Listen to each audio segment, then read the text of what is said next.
Amen. Est-ce que quelqu'un peut dire Jésus est le roi? Jésus est le roi. Roi de ma vie. Roi de mon existence. Roi de ma maison.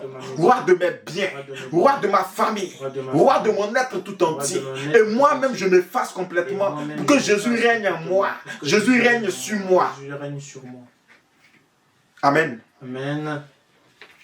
C'est fort.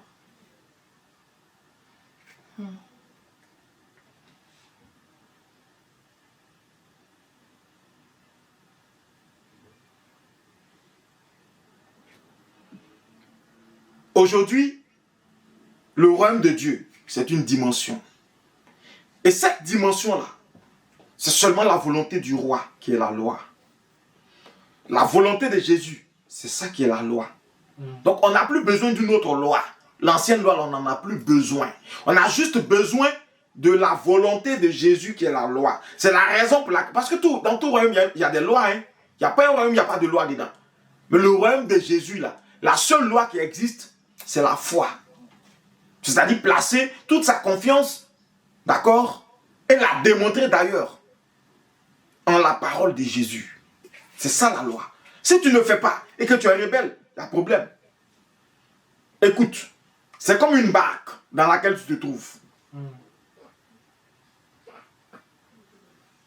Si Jésus n'est pas dans la barque, si celui qui est en train de diriger ta vie, si celui qui est en train de commander, celui qui est aux commandes, celui qui est le capitaine, si ce n'est pas Jésus, c'est qui alors?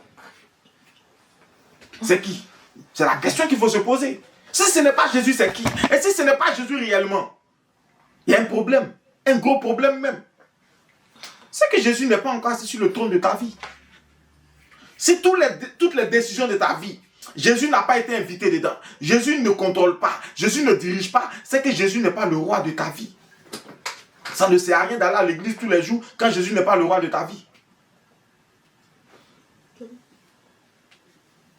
Ça ne sert à rien. Ça ne sert à rien d'écrire Jésus, tu es mon roi, tu es mon roi. Si réellement il n'est pas le roi de ta vie, tu ne lui as pas donné le commandement. Tu ne lui as pas dit, Seigneur, dans ma dimension, je veux que tu contrôles aussi.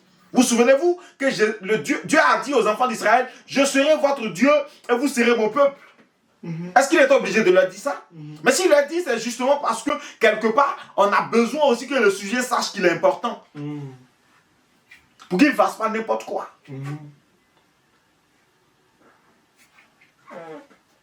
Est-ce que je peux parler à quelqu'un ce soir? Amen. Tu ne peux pas dire Seigneur, Seigneur, Seigneur, Seigneur, éternel, mon Dieu. Et puis après, tu lui dis non. Quand il dit donne telle chose, tu dis non. Fais ci, non. Bouge ici, non. Pourquoi? Il y a des gens qui veulent toujours qu'on leur donne les explications d'abord.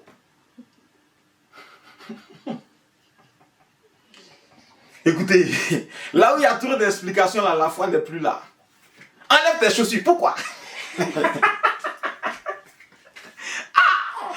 prier pour toi, on dit enlève tes chaussures, tu dis pourquoi? Enlève tes chaussures, il faut prier d'abord. Si tu as fini de prier, tu vas poser une question. Mets-toi à genoux, pourquoi? Lève-toi, pourquoi? Est-ce que je parle à quelqu'un ce soir? On est dans du pourquoi? Mais en fin de compte, le Seigneur s'assoit et puis nous regarde, mais j'ai des rebelles comme sujet. Ah, c'est quel royaume ça là? Aïe, mais cette génération-là, est-ce que j'ai deux fidèles même dedans même? Est-ce que j'ai... Attention, mais c'est dangereux. Est-ce que je parle à quelqu'un ce soir? Amen. Hein? Génération, pourquoi? Tout ce qu'on dit, pourquoi? Mais en fin de compte, pourquoi tu as dit à Jésus qu'il est Seigneur? Tu lui as dit qu'il est Seigneur de ta vie. Mais quand il te dit qu'il faut faire quelque chose, c'est non.